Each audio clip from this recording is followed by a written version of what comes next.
And does showing Antifa going after a protected group, a privileged group like this, does that perhaps make them worse in the eyes of the general public, or maybe for independents or for left-wing people? Sure, I get that. But I think we have to be part of a paradigm shift where we look at the value of white lives the same way we look at the lives of everybody else. So on the one hand, I understand, okay, this weekend it is politically expedient to say that Antifa is going after gay minorities because that's going to make Antifa look bad to the masses because those are privileged groups. But at the same time, we also have to start a conversation. We also, I think, have to interrogate these presuppositions that we should care more because it's a minority group. I don't think that's right. I think Antifa has been attacking white people for a long time. They've been attacking Trump supporters for a long time. They've been attacking alt-right people for a long time. And I'm just not on board with the idea that lawless, anarchy, violent, leftist, communist groups beating people up in the streets is acceptable when they're only attacking the right groups. I don't think that's okay, So, and like I said, I get it. I live in the real world. At the end of the day, I'm a pragmatist. I believe in optics. And so I get it. Jack Posobiec, Mike Cernovich, all these shills going out there and saying, they're attacking a gay journalist and blah, blah, blah. I get, we all know how it goes. But at the same time, we have to challenge that and say, why is it this way? Why is it that a white person's pain and suffering doesn't have the same currency as anybody else's, They say it's because we're in the majority. We're the privileged group. I think that's kind of the opposite of privilege, isn't it? They say, well, the reason people don't care about white plight and white suffering is because you guys have it so good. You guys are privileged. Well, isn't that a non-starter? Isn't that a non-starter? Well, you don't get political privileges because you are privileged. We care more about these people's lives because you're privileged. Well, what's privilege then? We have the privilege of people not giving a shit about us? We have the privilege of not being able to exercise our own self-interest in politics?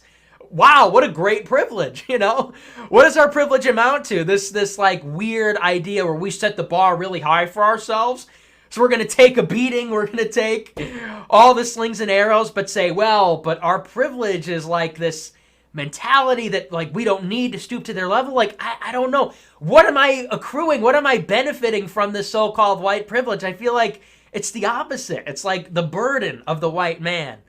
Some might say it's the white man's burden in this country, right? You might say. So I find that very interesting, but the other thing I have to say, and it's really more about the conversation. I mean, really, what is there to say about Antifa that we don't already know?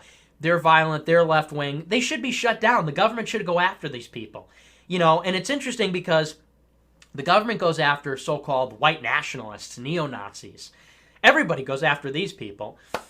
The federal government, social media, Congress holds hearings about it. We never hear the end of this because one lone wolf guy shoots up a mosque or something once in a while. But Antifa is out there regularly. And they've got leaders. They're out there on Twitter. They're out there on Facebook openly organizing. Nobody does anything about this. So we all know about Antifa. But we do have to talk about, how we talk about Antifa. The other thing that I take issue with, besides the, non-white privilege that's going on there, is also that people are always trying to call these guys Nazis. Have you ever noticed this? Which is just the height of absurdity to me. I see this, all the usual suspects. Antifa are the real Nazis posting these macros of, Antifa. Antifa's new flag looks awfully like the Nazi flag, doesn't it? Antifa wears masks just like the KKK, right? And I don't know what it is. Well, we do know what it is. But what is it, this compulsion in conservatives in the mainstream, Dinesh D'Souza types? Why are they compelled to do these mental gymnastics to prove that the Nazis were actually left-wing, or that Antifa is the new Nazis, or the Democratic Party is new KKK? Why? Why do we have to do that? It's interesting. When I see Antifa coming down the streets, when I see them on Twitter, you know who they look an awful lot alike? You know who they look like? Communists. They look a lot to me like communists. They're waving the hammer and sickle. They're Marxists. They identify as communists. They use the same tactics as communists, as Bolsheviks. Why do we have to call them Nazis? Why can't we call them left-wing anarchists? Why can't we call them communists? Why can't we call them Bolsheviks? Why do we have to do these mental gymnastics to say, but they're actually Nazis? The Nazis used intimidation, and that's the same. I don't know, man. If Antifa were marching down the streets and they were waving the banner of Benito Mussolini or Francisco Franco, I'd be joining them, frankly. If Antifa was waving the banner of phalangism, if they were waving the banner of Franco, and they were saying, Catholic fascism now, I would join them. I would become a part of Antifa. I would welcome Antifa. Yes, take over the country. Storm D.C., take over the Capitol. Raise the banner of Mussolini and Franco and, some notable others, right? Oswald Mosley, that would be a great thing. Oh, they're wearing black just like Oswald Mosley. Based? Sign me up. But they're not doing that. No, but they're not doing that. What does Antifa even mean? Of course, anti-fascist. And they're not marching down the streets advocating for fascist Catholic governance. They're not marching down the street advocating for a centralized corporatist state and all that.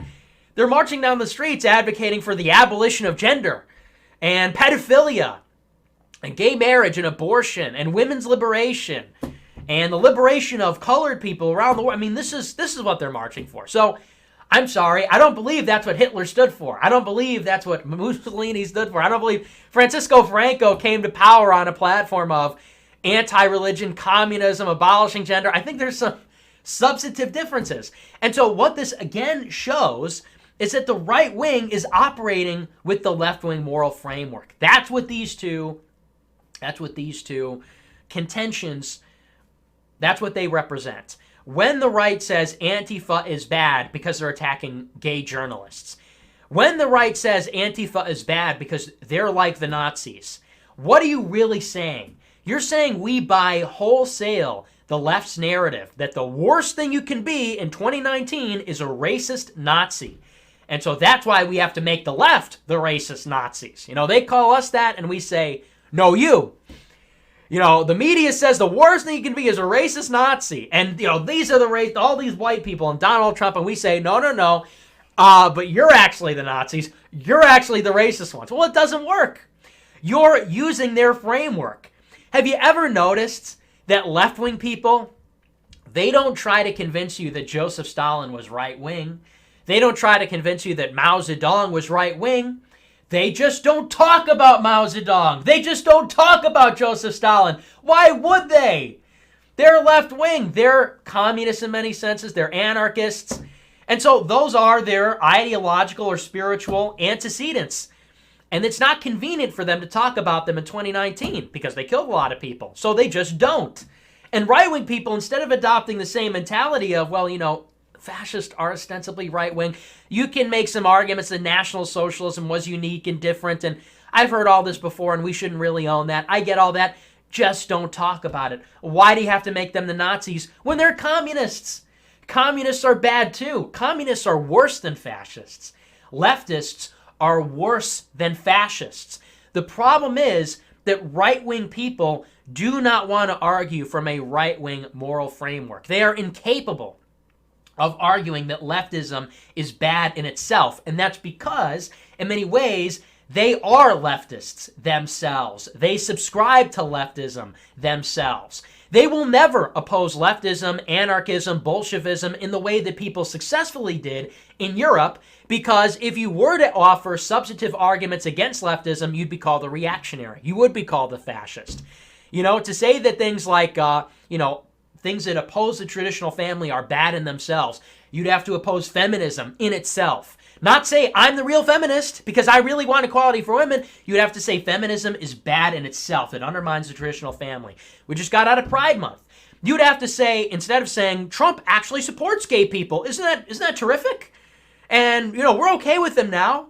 Just don't, just keep it in your bedroom. Everybody to each their own. You would have to say we oppose homosexuality in itself. It undermines the traditional family, and on, right? But it seems like the only thing that conservatives are willing to contest about leftism in itself is like abortion and maybe a few other things. But everything else they've conceded on for 25 years. And that's why they have to do this.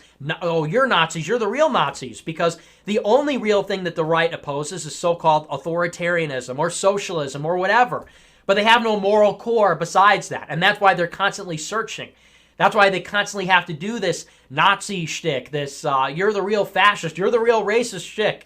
How about we don't care about racism? Ever thought of that? You're a racist, you're a racist. How about instead of saying, no, we're not, you're the racist, how about instead we say, who cares? We're racist. Maybe we're not, but so what? I mean, that really doesn't matter. What matters is having an orderly country. What matters is having an orderly country based upon wholesome, virtuous families. How about you're all pedophiles? How about you defend disgusting perversions and degeneracy? And that's repulsive to any normal person. How about you support abortion? You support all this sick stuff that's happening in the country. You support foreign wars. You support usury. How about that as a moral core, as opposed to saying, no, but you guys are the ones that are mean to black people? Nobody's mean to black people. Black people are the most protected class in the country today. You can't even say bad things about them. You can't even say the N-word. And we're going to pretend they're oppressed. We're going to pretend that left-wing people being racism is a problem. Nobody being racist is a problem, right? So let's just stop using their moral framework. And the same is true with Nazis. There's no Nazis today. There's no fascists today. If there were fascists, I don't know. I mean, wouldn't they be the better alternative, right? They say Donald Trump is a fascist. We say, no, he's not. Hillary Clinton is.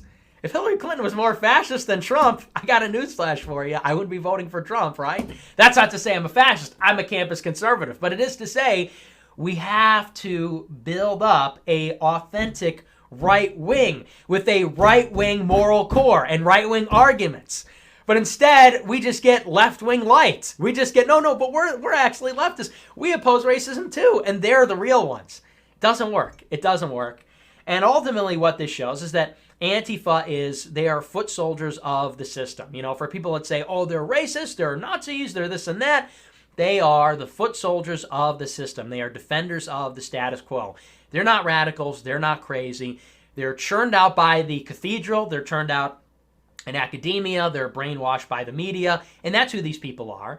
And so none of that stuff about them is true. They are representative of the status quo. And I think that's how they should be targeted. But anyway, that's Antifa. Really, at this point, you can come and watch Steven Crowder, and he'll tell you that, you know, the usual stuff about Antifa, and here's why they're really the real racists, and this and that. But, you know, I think what's really critical about this, what's happened this weekend, we know what Antifa is. We know what they do. We know why it's bad. What's critical at this point is changing the conversation, changing the dynamic, changing the dialectic when it comes to this kind of stuff, because it's simply not helpful. It might be expedient, right? It might be pursuant in the short term to our interests to frame it in this way and say they're Nazis, racists, and all that. I get that. You know, I understand the pragmatic angle, but that's not going to work forever. That's not sustainable. It's ultimately not convincing. And so people saying, well, Nick, you just got to get behind it, and hey, if it convinces people, yeah, it doesn't. It doesn't. You can't put a Band-Aid on these things. You can't pull the wool over people's eyes on this stuff. At a certain point, the right wing has to be authentic. I've been told this all my life. Oh, Nick, you're right, but you just can't say that. You're right, but you just got to play ball. You just got to play the game. Well, we've been getting our ass kicked for 25 years, right, on every major issue. So clearly it's not working. You know, for people that say, oh, well, Nick, you're saying that we should not highlight the fact that Andy Ngo is gay and Asian and Antifa's actually racist and hypocrites. Well, you don't understand how this is pragmatic right now. Maybe you don't understand how it's pragmatic. We've been doing that. We've been doing that for a long time. Soft bigotry of low expectations? How long have we been doing that shtick? People don't buy it because it's bullshit. It's not true. And it's fundamentally based on their framework. So maybe we take 2 steps back to take 3 steps forward. Take 2 steps back and say, hey, wait a second. Maybe it's bad when Antifa attacks white people. And maybe Antifa is bad not because they're racist, but because they're anarchists. And they're opposed to order. People cannot live predictable, safe, orderly lives when you have disorder in a nation. And people cannot live safe, predictable, orderly lives when you're questioning the foundations of tradition, which is the role of gender or gender roles, you know, women and men, and having women and men themselves and all this. Maybe that's how we should go about this. I think that'd be a lot more convincing to the people in the country who might have some sort of conservative intuition.